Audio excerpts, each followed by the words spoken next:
धूप तो होगी जो चल सको तो चलो, सभी हैं भीड़ में तुम भी निकल सको तो चलो। किसी के वास्ते राहें कहाँ बदलती हैं, तुम अपने आप को बदल सको तो चलो। इस खूबसूरत लाइन के साथ मैं चंद्र प्रकाश आप सभी साथियों का अपने YouTube चैनल पर एक बार फिर से स्वागत करता हूँ। दोस्तों, आज मैं जो आपके लिए टॉपिक लेकर के आया हूँ, आपको पहले वाले वीडियो में मैंने परिमेय संख्या और अपरिमेय संख्याओं को बताया है। दोस्तों, यदि आपने वीडियो को नहीं देखा है तो पहले जाकर के उस वीडियो को देखिए, इसके बाद इसको देखेंगे तो आपको समझ में आएगा। दोस्तों, आपसे रिक्वेस्ट है, यदि आप हमारे चैनल पे नए हैं तो चैनल को सब्सक्राइब कर लीजिए। और दोस्तों, यदि ये वीडियो पसंद आएगा तो लाइक करिएगा और एक कमेंट जरूर करिएगा। तो ज़्यादा ना बात करते हुए दोस्तों, हम लोग अपने टॉपिक पे आते हैं। दोस्तों, आपसे रिक्वेस्ट है, वीडियो पूरा देखिएगा, छोड़ करके मत जाइएगा। हम लोग दोस्तों आप लोगों को बताए थे परिमेय और अपरिमेय संख्याएं के बारे में, तो उनकी थोड़ा बहुत विशेषताएं होंगी जो आपके परीक्षाओं में मतलब जान लीजिए कि बहुविकल्पी में पूछा जाता है, एक दो क्वेश्चन जरूर बन जाता है। इसलिए मेरे को महत्वपूर्ण लगा, इसलिए मैं सोचा आप लोगों को ला दूं। दोस्तों, आपको मैं गारंटी दे रहा हूं कि 25 में 25 आपको दिलवा दूंगा डीएलएड में, 25 आउट ऑफ 25। आपसे रिक्वेस्ट है, बस आप हमारा साथ दीजिएगा। दोस्तों, हम लोग ज्यादा ना बात करते हैं, अपने गाते हैं। दोस्तों, तो परिमेय संख्याओं के बारे में हमने बताया और अपरिमेय संख्याओं के बारे में जैसा कि मैंने चर्चा कर चुका हूं, तो इस पे हम लोग आते हैं। दोस्तों, पहला जो चीज हमारा आया है कि दो परिमेय संख्याओं के बीच असंख्य परिमेय संख्या होती है। इस चीज को याद रखिएगा। कैसे दोस्तों? कह रहा है इसमें कि दो परिमेय संख्याओं के बीच असंख्य परिमेय संख्याएं होती हैं। दोस्तों, इसके कहने का मतलब यह है कि यदि दो परिमेय संख्या है, जैसे एक परिमेय संख्या 1/2 है क्योंकि q का मान 0 नहीं है, और एक है 2/3, ये है ना। तो कह रहा है कि इन दोनों जो परिमेय संख्याएं हैं, अगर इनके बीच यदि हम परिमेय संख्याएं और निकालें तो हमें क्या मिलेंगी? असंख्य। कितना? असंख्य परिमेय संख्या मिलेंगी। कैसे? असंख्य परिमेय संख्या मिलेंगी। दोस्तों, तो अगर इन दोनों के बीच में अगर हमको परिमेय संख्या निकालना हो तो हम क्या करेंगे? तो दोस्तों, परिमेय संख्या निकालने के लिए हम क्या करते हैं? इन दोनों का आपस में गुणा करके 2 से भाग देंगे। तो इन दोनों का आपस में जोड़ करके, जैसे 1/2 प्लस क्या आ जाएगा 2/3, इनको जोड़ करके हम अगर 2 का भाग दे देंगे तो इनके और इनके बीच में हमें क्या मिलेंगी? परिमेय संख्या मिल जाएंगी। जैसे कि देखिए, इसका अगर हम करें तो हो जाएगा 3 और प्लस 4, 4 3 7/6 हो जाएगा 7/6, यहाँ 1/2 हो जाएगा। तो कितना हो जाएगा आपका? 1/2 मतलब हो जाएगा 7/12। अगर इसको देखेंगे तो ये जो संख्या आएगी इसके बीच आएगी, इसके बाद अब 7/12 आ जाएगा। अब फिर इनके बीच निकालेंगे, फिर जो संख्या आएगी इसके बीच में आएगी। तो इसलिए कह रहा है कि दो परिमेय संख्याओं के बीच, अगर दो परिमेय संख्याएं हैं, उनके बीच में यदि हम करें तो हमें क्या मिलेंगी? असंख्य परिमेय संख्याएं होती हैं। कितनी? असंख्य परिमेय संख्या होती है। दूसरा चीज ये कह रहा है कि दो परिमेय संख्याओं को जोड़ने पर, यदि अब दूसरा बात ये कह रहा है कि दो परिमेय संख्याओं को जोड़ने पर सदैव परिमेय संख्या ही प्राप्त होती है। जैसे कैसे? अगर मैं बात करूं कि अगर 1/2 एक परिमेय संख्या है, अब यहां पर मैं बात करूं 5/2 मैंने लिया, तो ये भी क्या है? दोनों एक परिमेय संख्या है। अब कह रहा है कि इन दो अगर परिमेय संख्या, इन दो परिमेय संख्याओं को यदि जोड़ दिया जाए, दो परिमेय संख्या है, यदि उन परिमेय संख्याओं को जोड़ दिया जाए तो हमें क्या होगा? परिमेय संख्या ही प्राप्त होगी। कैसे? अगर मैं इन दोनों को जोड़ दूं तो इन दोनों का हर बराबर है, तो ऊपर ऊपर वाला जुड़ जाएगा, तो हो जाएगा 1 + 5 अपन क्या हो जाएगा? 2। तो कितना हो जाएगा? 6/2। तो आपका कितना आ जाएगा? 2 × 1 = 2, 2 × 3 = 6, 3 आएगा। 3/1, 3 क्या है? एक परिमेय संख्या है। तो वही कह रहा है, इसके कहने का मतलब कि दो परिमेय संख्याओं को जोड़ने पर सदैव परिमेय संख्या ही प्राप्त होती है। दोस्तों, अब हम लोग आगे आते हैं। आपका आगे क्या कह रहा है? आगे आपका ये कह रहा है कि परिमेय तथा अपरिमेय संख्याओं का योगफल एवं गुणनफल अपरिमेय होता है। दोस्तों, ये कह रहा है कि यदि कोई परिमेय संख्या है, एक परिमेय संख्या है और दूसरी यदि कोई अपरिमेय संख्या है, मान लेते हैं कोई दूसरी अपरिमेय संख्या, मान लेते 2 3 6 7 9 4 5 3 2 1 6, ऐसे ही चला जा रहा है। तो ये क्या है? ये आपकी परिमेय संख्या है। ये क्या है? एक परिमेय संख्या है, और प्लस ये क्या है? एक अपरिमेय संख्या है। अपरिमेय संख्या है। दोस्तों, परिमेय संख्या और अपरिमेय संख्याओं को यदि हम जोड़ेंगे, इन दोनों को यदि जोड़ेंगे तो सदैव, तो दोस्तों क्या आएगा, सदैव हमें क्या मिलेगा, अपरिमेय संख्या। क्या मिलेगा, अपरिमेय संख्या ही प्राप्त होगी। तो दोस्तों आपसे अगर क्वेश्चन में पूछेगा तो पूछ देता है कि परिमेय संख्या तथा अपरिमेय संख्याओं का योगफल होता है। ऑप्शन दे देगा, परिमेय संख्या, अपरिमेय संख्या, परिमेय अपरिमेय दोनों, इनमें से कोई नहीं। तो दोस्तों क्या होगा, सदैव अपरिमेय संख्या प्राप्त होती है। अब तीसरा टॉपिक दोस्तों ये कह रहा है गुणनफल। तो दोस्तों इसमें क्या है, देखिए परिमेय और अपरिमेय संख्या का हमने क्या किया है, योगफल किया है। यदि इन दोनों का, किसका, परिमेय का, परिमेय संख्या और अपरिमेय संख्या का, किसका, अपरिमेय संख्या का यदि मैं गुणा भी करूंगा तो हमें क्या मिलेगा, सदैव अपरिमेय संख्या ही मिलेगी। क्या होगा, अपरिमेय संख्या ही मिलेगी। तीसरा अंतिम चीज है कि अपरिमेय संख्याओं का योगफल क्रम विनिमयी होता है। दोस्तों कहने का मतलब यह है कि अगर अपरिमेय संख्याएं हैं तो उनको यदि क्रम विनिमय भी करके हम अथवा जोड़ें तो कोई दिक्कत नहीं। जैसे मान लेते हैं अगर कोई भी, जैसे अगर मान लेते हैं एक अपरिमेय संख्या जैसे पी है या फिर कोई पाई, मान लीजिए एक पाई है और एक क्या है आपका, ये मान लेते हैं ऐसे फाई है, ठीक। तो पाई भी एक अपरिमेय संख्या है और फाई भी अपरिमेय संख्या है, इसका मान कुछ अलग होता है। तो कह रहा है दोस्तों इन दोनों का योगफल, यदि इन दोनों का जो योगफल है, यदि मैं इनको जोड़ दूं और इनका क्रम विनिमय अगर ऐसे करके अगर मैं जोड़ दूं तब पर भी इनके मान में कोई परिवर्तन नहीं होगा। ये क्या है, क्रम विनिमय होता है। क्या होता है, जैसे अगर इसका कहने मतलब अगर कोई भी अपरिमेय संख्या एक अब a बाई बी है और दूसरा क्या है, बराबर b बाई डी है या फिर c बाई डी है, तो ये क्या होगा, ये बराबर होंगे। इनको मैं क्रम विनिमय ऐसे भी जोड़ सकता हूँ, c बाई डी बराबर a बाई बी। इन दोनों का कहने का मतलब यह है कि अपरिमेय संख्याओं का जो योगफल होता है वो क्या होता है, आपका क्रम विनिमयी होता है। दोस्तों ये जो आपका चैप्टर था प्राकृतिक पूर्ण पूर्णांक था परिमेय संख्याओं की अवधारणा में, इससे जितने भी क्वेश्चंस महत्वपूर्ण थे हमने आपको कवर करा दिया है। अब हम लोग करेंगे अगले वीडियो से नए टॉपिक की शुरुआत करेंगे। तो दोस्तों जो हमने आपको बताया है आप लोगों को समझ में आया है या कोई आपको समझने में कोई परेशानी आई है, दोस्तों कमेंट करके जरूर हमें बताइएगा। फिर मिलेंगे हम अपने अगले वीडियो में। तब तक दोस्तों अपना ख्याल रखिए, बस ऐसे ही खुश रहिए और हमारे साथ बने रहिए। बेहतर से बेहतर की तलाश करो, मिल जाए नदी तो समुंदर की तलाश करो। टूट जाता है शीशा पत्थर के चोट से, टूट जाए पत्थर ऐसा शीशा तलाश करो, ऐसा शीशा तलाश करो। इस खूबसूरत लाइन के साथ मैं चंद्र प्रकाश आप सभी साथियों, मित्रों, दोस्तों का अपने YouTube चैनल पर एक बार फिर से स्वागत करता हूं। दोस्तों आज जैसा कि मैं एक नए चैप्टर की स्टार्टिंग कर रहा हूं जो आपके सामने है, पूर्णांक तथा परिमेय संख्याओं पर गणितीय संक्रियाएं तथा इनके प्रतिलोम। दोस्तों आपसे रिक्वेस्ट है, यदि आप हमारे चैनल पे नए हैं तो चैनल को सब्सक्राइब कर लीजिए और बेल आइकन को प्रेस कर दीजिए, जिससे कि मैं अगला वीडियो बनाऊं तो आपके पास नोटिफिकेशन सबसे पहले जाए। दोस्तों आपसे रिक्वेस्ट है वीडियो पूरा देखिएगा, छोड़ करके मत जाइएगा। जैसा कि आपके सामने मेरा पहला टॉपिक है, पहला टॉपिक क्या है आपका दोस्तों, संवरक नियम। क्या है, संवरक नियम, जिसको इंग्लिश में हम लोग बोलते हैं क्लोजर लॉ या प्रॉपर्टी। दोस्तों संवरक नियम क्या होता है, संवरक नियम ये होता है दोस्तों कि दो धन पूर्णांकों का योगफल सदैव, दो धन पूर्णांकों का योगफल सदैव धन पूर्णांक होता है। क्या दोस्तों, दो धन, ये कह रहा है दो धन पूर्णांकों का योगफल सदैव धन पूर्णांक होता है। इसको समझिएगा दोस्तों, इसका कहने का मतलब क्या है। दोस्तों पहली बात हम धन पूर्णांक, आप लोगों को पूर्णांक के बारे में बता दिया था, धन पूर्णांक ऋण पूर्णांक के बारे में। तो दोस्तों इसके आगे कह रहा है कि दो धन पूर्णांकों का योगफल, मान लेते हैं एक धन पूर्णांक आपका 4 है और दूसरा धन पूर्णांक क्या आपका है 3 है। पहला धन पूर्णांक क्या है आपका 4 है और दूसरा जो धन पूर्णांक है क्या आपका है 3 है।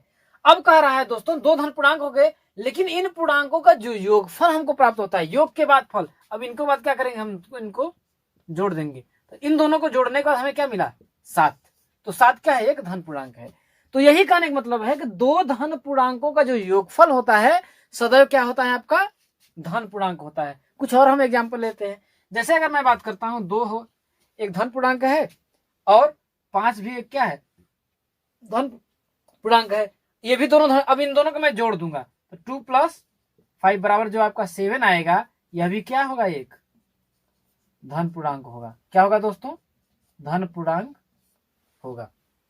कुछ और लेते हैं। इसके कहने का मतलब यह है कि a + b बराबर क्या हो जाएगा, a + b क्या हो जाएगा, a + b बराबर क्या हो जाएगा, a + b। दोस्तों जहां पर a और b क्या है, जहां पर क्या होंगे, जहां पर आपका a और b क्या होंगे, आपका नेचुरल नंबर क्या हो जाएंगे, नेचुरल नंबर या प्राकृतिक संख्याएं। क्या हो जाएंगे, नेचुरल नंबर या फिर प्राकृतिक संख्याएं। ए और बी क्या होगी, प्राकृतिक संख्याएं। तो जितनी भी प्राकृतिक संख्याएं होती है क्या होती है, आपकी धन पूर्णांक संख्याएं होती हैं। तो यहीं पर हम लोग बोल देंगे दोस्तों कि 2 धन पूर्णांकों का योगफल सदैव धन पूर्णांक होता है।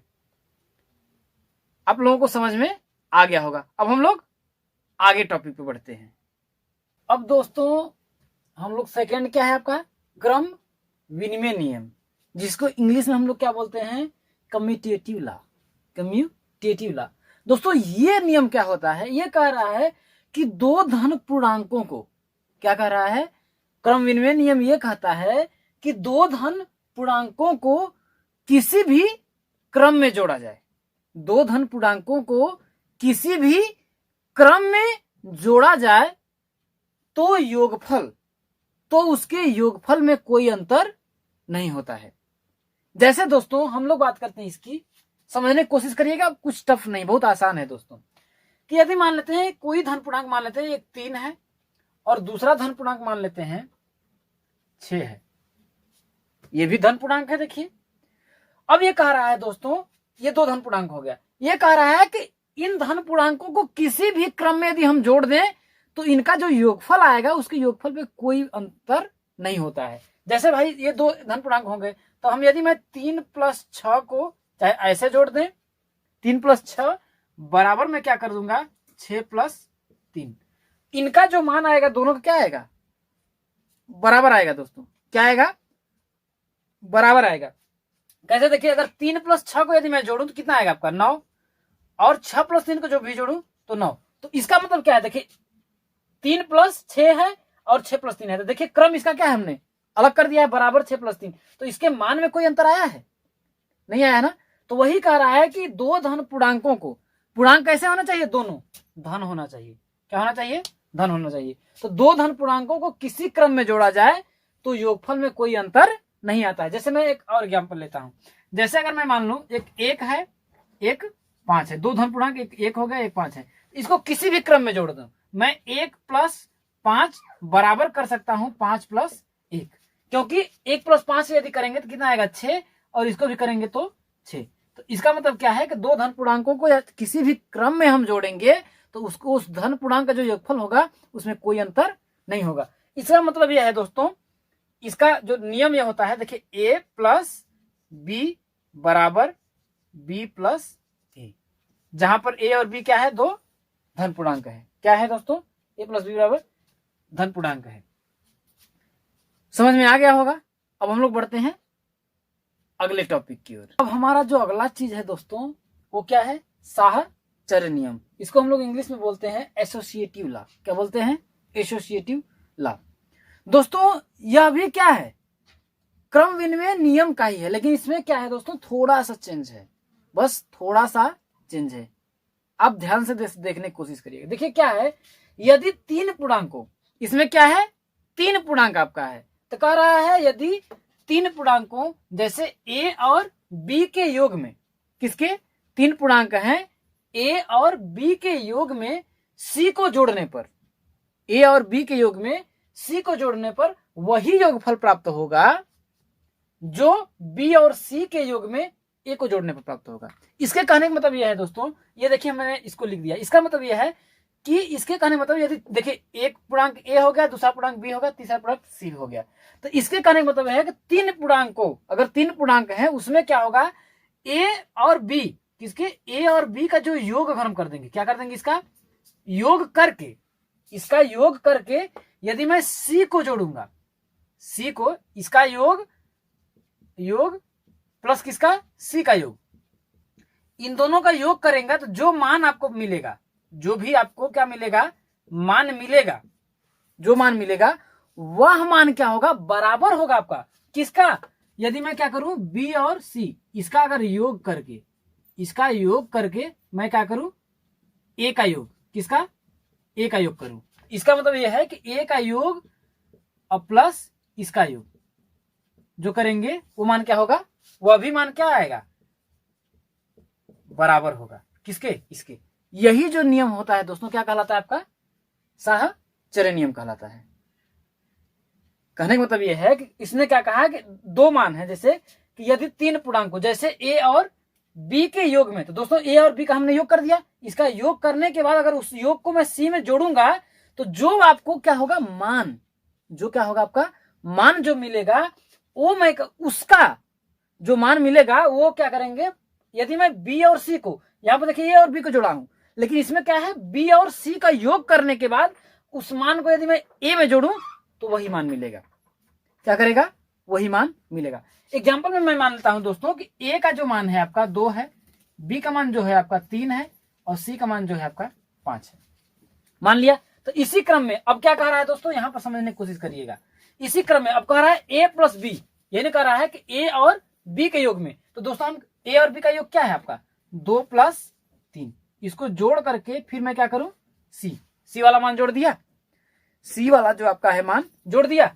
तो इसका मान जो होगा आपका क्या होगा बराबर होगा किसमें 2 प्लस, भाई दूसरा कंडीशन में क्या करा बी और सी के योग में ए को जोड़ने पर, तो भाई ए में मैं जोड़ रहा हूं लेकिन किसको सी + 5 को, इसमें मैंने जोड़ दिया। अब इन दोनों को मैं मान को निकाल लेता हूं, यदि मान बराबर होगा तो हम कह देंगे क्या होगा ये क्या है साहचर्य नियम का पालन करता है और ये साहचर्य नियम कहलाएगा। तो दोस्तों इसमें हम करेंगे 3 और 2 को मैं जोड़ूंगा तो कितना आएगा 5, कितना आएगा आपका 5, इसमें फिर क्या करूंगा मैं 5 को जोड़ दूंगा, तो अब आपका कितना आया, कितना है आपका 10, इसका मान 10 आ गया, तो यहाँ पर बराबर है तो मैं बराबर कर दे रहा हूं। अब इधर देखिए 2 है, इसमें देखिए 2 + 3 को जोड़ा तो 5 आया, लेकिन इसमें 2 में क्या करूंगा पहले मैं बी और सी को जोड़ूंगा, 3 और 5 को जोड़ूंगा, तो 5 और 3 कितना हो जाएगा आपका 8 हो जाएगा, कितना हो जाएगा 8 हो जाएगा, तो इसके बराबर मैं करूंगा 8 + 2 10। देखिए दोस्तों दोनों का मान क्या है बराबर आ रहा है, तो यही कह रहा है कि यदि तीन पूर्णांकों जैसे ए और बी, तो भाई मैं ए और बी के योग में योग करने के बाद यदि मैं क्या आया सी जो आया है इसको जोड़ने पर मेरा वही योगफल प्राप्त होगा जो क्या होगा बी और सी के योग में, बी और सी के योग में क्या करूंगा ए को जोड़ने पर होगा। यही जो होता है दोस्तों क्या कहलाता है आपका साहचर्य नियम कहलाता है। अब हम लोग दोस्तों बढ़ते हैं अगले नियम की ओर, अगले टॉपिक, हम लोग इस टॉपिक पे बात करते हैं। दोस्तों अब हम लोग क्या करें, वो जो जोड़ का था धन पूर्णांकों का योग का क्या था संवरक नियम था, लेकिन क्रम विनिमय नियम था और साहचर्य नियम था। अब ये जो आपका है दोस्तों वो क्या है गुणन का संवरक नियम, किसका गुणन का संवरक नियम। दोस्तों इसके बारे में हम लोग जानेंगे। उसमें था दोस्तों दो धन पूर्णांकों का जो देखिए योगफल वाला जो था वो था दो धन पूर्णांकों का योगफल सदैव धन पूर्णांक होता है, लेकिन इसमें क्या है दोस्तों गुणन का संवरक नियम है, तो गुणन में क्या होता है गुणा। तो दोस्तों यहाँ पर क्या किया जाएगा दो धन पूर्णांकों का जो गुणा किया जाएगा, इसका मतलब यह है कि दो धन पूर्णांकों का जो गुणनफल होगा वो हमेशा क्या होगा धन पूर्णांक होगा। मान लेते हैं कोई भी धन पूर्णांक मान लेते हैं, 3 क्या है एक धन पूर्णांक है, 5 क्या है धन पूर्णांक है। कहने मतलब इन दोनों का यदि मैं गुणा करूं दोस्तों तो 3 और मैं यदि 5 का मैं गुणा करूंगा जो मान आएगा 15 आया, तो ये भी क्या है एक धन पूर्णांक होगा। क्या होगा दोस्तों धन पूर्णांक होगा, समझ में आया होगा कि दो धन पूर्णांकों का जो गुणनफल होता है वो क्या हमेशा धन पूर्णांक होता है। दोस्तों जैसे 3 और 5 हुआ ये दो धन पूर्णांक हैं, इनका मैंने गुणनफल किया तो आया क्या आपका 15 जो क्या है प्लस है, तो ये भी एक धन पूर्णांक है। ये नियम यहाँ पे सिद्ध हो जाता है। अब दोस्तों अब हम लोग आते हैं गुणन का क्रम विनिमय नियम को बारे में, किसका गुणन का क्रम विनिमय नियम। ये होता है दोस्तों उसमें क्या था देखिए योग में क्या था कि दो धन पूर्णांकों का जो योगफल किसी भी क्रम में किया जाए समान रहता है। दो धन पूर्णांकों का योगफल चाहे वो किसी भी क्रम में किया जाए वो समान रहता है। लेकिन दोस्तों ये क्या है आपका गुणन, क्या है आपका गुणन का क्रम विनिमय नियम। तो दोस्तों इसमें क्या होगा यदि दो धन पूर्णांकों का गुणा, देखिए गुणन है तो गुणा किसी भी क्रम में किया जाए तो गुणनफल समान रहता है। कहने का मतलब यह है दोस्तों कि अगर ए का बी में यदि मैं गुणा करूं या फिर बी का ए में गुणा करूं, जो मान आएगा दोनों का क्या होगा, मान बराबर होगा। जैसे यदि मैं मान लेता हूं कि ए का मान जो है 2 है और बी का मान जो है मान लेते हैं 7 है, ये 2 धन पूर्णांक हो गए। इन धन पूर्णांकों का गुणनफल तो गुणा करना है, तो मैं 2 का यदि मैं 7 में गुणा कर दूं तो वह मान क्या होगा, बराबर आएगा यदि मैं 7 का 2 में गुणा करूं। भाई क्रम देखिए क्या है, क्रम विनिमय, तो क्रम का मैं क्या कर रहा हूं, विनिमय कर रहा हूं, अगल बगल कर दे रहा हूं। तो इसमें क्या होगा, देखिए 2 में अगर मैं 7 का गुणा करूं 2 से कितना आएगा 14, और यदि मैं 7 में 2 का गुणा करूं तो भी क्या कितना आएगा आपका 14। तो ये दोनों नियम को क्या कर रहा है, आपका पालन कर रहा है। तो यही चीज आपका होता है गुणन का क्रम विनिमय नियम। अगला जो आपका है और लास्ट टॉपिक है गुणन का साहचर्य नियम। तो दोस्तों योग का साहचर्य नियम हमने बताया है, क्या है योग का साहचर्य में बताया, ए और बी को जोड़ करके, ए और बी का जो योगफल होता है सी में यदि जोड़ा जाए तो मान क्या होता है, बराबर आता है। तो इसमें क्या है दोस्तों, देखिए गुणन का साहचर्य नियम, तो इसको समझने की कोशिश करिएगा दोस्तों, इसको आप लोग समझने की कोशिश करिएगा ये क्या है। दोस्तों कह रहा है यदि तीन पूर्णांकों ए तथा बी का गुणनफल, किसका, ए तथा बी का गुणनफल में सी का गुणा किया जाए, ए और बी के गुणनफल में सी का गुणा किया जाए तो कह रहा है गुणा करने पर वही मान प्राप्त होगा जो बी तथा सी के गुणनफल में ए का करने पर। इसका मतलब है ए में हम क्या करें, बी और सी का गुणनफल कर दें। ये क्या है दोस्तों, यदि इसका मान बराबर आता है तो ये क्या होगा, गुणन का साहचर्य नियम कहलाएगा। दोस्तों इसको समझने की कोशिश करिएगा। इसने कहा कि यदि तीन पूर्णांकों जैसे ए तथा बी के गुणनफल में सी का गुणा करने पर वही मान प्राप्त होगा जो बी तथा सी के गुणनफल में ए का गुणा करने प्राप्त होगा। दोस्तों इसको समझने की कोशिश करिएगा, मैं आपको एकदम लॉजिकली बताऊंगा, बस ध्यान से देखिएगा। इसके कहने का मतलब यह है कि अगर मेरे पास तीन पूर्णांक हैं ए बी और सी, क्या है, ए बी और सी तीन पूर्णांक है दोस्तों, क्या है फिर समझने का, अगर मेरे पास ए बी और सी तीन पूर्णांक हैं तो इसके कह रहा है कि किसका गुणन का साहचर्य नियम ये कहता है कि यदि मैं ए और बी का गुणा करके जो मान आएगा उस मान का यदि मैं क्या करूं, सी में गुणा करूं,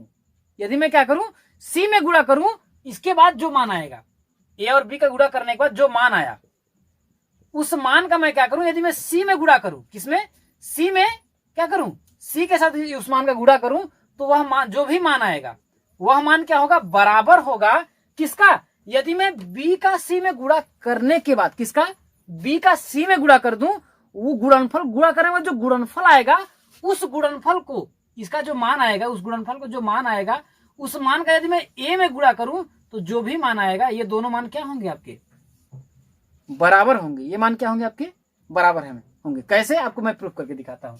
सपोज मान लीजिए कि यदि ए का मान क्या है, 1 है, बी का जो मान है मान लेते हैं 3 है, और सी का मान जो है मान लेते हैं 5 है।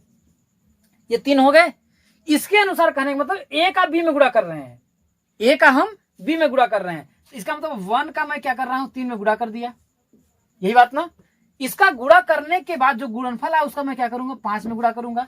यह मान जो होगा बराबर आपका आएगा किसका, यदि मैं 1 में गुणा करूंगा, किसका, 3 और 5 में गुणनफल 1 में करूंगा। दोस्तों यही बोला है, मैं इसका मान दोनों करता हूं। तो दोस्तों इसमें कह रहा है पहले में ए, और देखिए इसमें कह रहा है ए तथा बी के गुणनफल में, तो ए और बी का गुणनफल हो गया, तो 3 में 1 का गुणा करेंगे कितना आएगा, 3, ये गुणनफल आ गया। इस गुणनफल में फिर मैं क्या करूंगा, गुणनफल में सी का गुणा करने पर, भाई सी वाला मान क्या है आपका, ए की जगह पे आपका क्या है, ए, और बी की जगह पे 3, सी की जगह पे 5, यहाँ पर ए बी सी, समझने की कोशिश करिएगा। तो ए और बी का मैंने गुणनफल किया, कितना है आपका, 3 आया। अब मैं क्या कर रहा हूं, 5 का, भाई सी का गुणा कर रहा हूं इसमें, तो गुणा इन दोनों का यदि मैं करूंगा, अब कितना आया आपका, 15 आया।